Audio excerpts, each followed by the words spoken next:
guud ahaan madaxda wasiirka agaasimaha guud iyo guud ahaan baa agaasimayaasha waxyaha wasaaradda warfaafinta waa maalin farxada runtii haddii aynu helnay efamiyo maanta gaariyo dalkoo dhan wax lagu farxa weeye runtii idaacad waxtarkeedna inteena dee idaacadaha ka shaqaysaa waynu fahmaynaa waxaanu nahay bahdii idaacadda hambalyada koobaad waxaa maanta farxadda leh dadka loo yaqaano radio fanska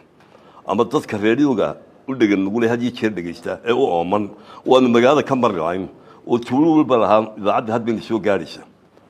dad badan baa jecel oo ku kalsoon oo la yidhaho radio fans oo anigu ka mid ahay dadka radioga waxaa la yidhaha mother of media waa hooyada saxaafadda waayo waa habka ugu sahlan ee qof kastaa warku ku gaari karo ee uu ku heli karo marka ay hagaagsan tahay ee ay meel walba laga maqlayo saddex xaalaba way ku wanaagsan tahay waa mid waxa weeyaan way jaban tahay receiverskoodu wax jaban weeye oo qofku iibsan karo haddana dad dhan baa wada dhegaysan kara oo wada maqli kara midda kale waxaa ka soo baxaa waa wax lagu kalsoon yahay oo wuxuu ilaashadaa stationka radiogu magaciisa noocan hadda fmk aynu had daawanaynaana waa frequency-ga ama muujada ugu nadiifsan ee codka gaadhsiisa bini aadmiga short wave-ku wuxuu ku socdaa dusha medium wave-kuna waa dhexdhexaad tani iyadu waxay martaa hoos bay martaa way dhib badan tahay si loo wada gaadhsiiyo dalka laakiin intay gaadhaa qofku wuxuu ku helayaa receivers qalinkaaga leeg ayaad ku dhegaysan karta haddana mobiladaaba laga wada dhegaystaa waxaana la helayaa iyadoo nadiifa midda labaadna hawagelinteeduna waa kharash yartay waa halka short wave-ku ay u baahan tahay waxaa soo generatora iyo wareera dee fm-ku dabka uu qaataa wuu ka yariya waxaan leenahay markaa wax lagu farxo maanta in dalkeennii coveragekii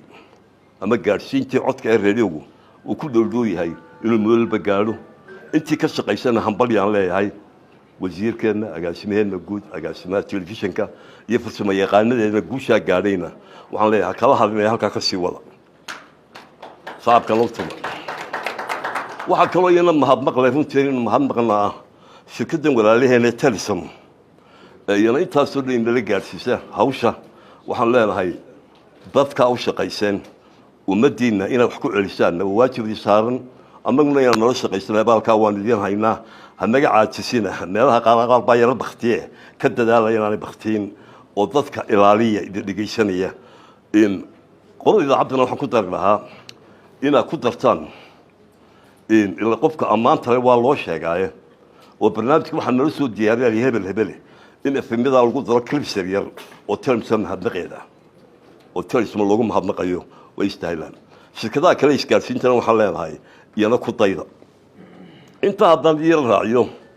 in yaroo iyana aan sheekooyinkayga ka dhex baadho radioga ugu hiiliyo waxaa ka mid sheekayroo liho xaggeenna laga salaamay waa markii u horreysay radio dalkeenna la keenay ahayd ayaa waxaan u jiray radio kudu markaa tijaabadiisii baa la geeyey dalka lagu tijaabinayey tijaabo yar bay ahayd markaa cidiba may aqoon hadmaanadaa loo qaybiyey raadiyaasha oo la yidhaha dhegaysta waa hadmaanada tuulooyinka markaa odaygii tijaabinaya ingiriiska ahaa ayaa geed hoostii wuxuu la tegey receiverkii yaraa ee radioga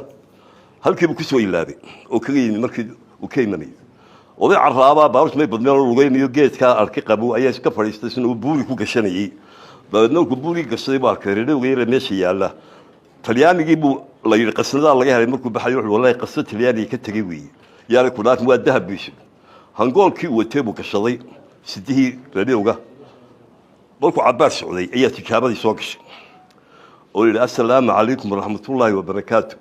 halkan waa radio kuliyoo tijaabo ah odayga intuu halala eegay buu yidhi waaba nala salaamay xaggeenna laga salaamay tolo wuu yaabay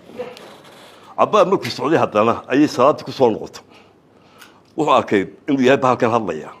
wuxuu qoldhii xaray waa yowmalqiyaamiin laqad nadaqa alxadiid birtiiba hadashay wuu tuuray caguu wax ka diyay reeri buu tago wuxuu yidhi waa la rogayaa adduunka birtiiba hadashay islaamka odayga waa xanuunsanaya malaa beri hadli maysee aduu la soo raaciyo bahashiyo meesha taal baa la soo qaada ma hadlayso dabeed waxaa la yidhi wallaahi odayga beryahanba uu fududaa odayga wadaad doono wadaad baa la keenay iyadoo odayga qiilqiil ku jiraba ayay hadashay tijaabadii وقلت له السلام عليكم ورحمة الله وبركاته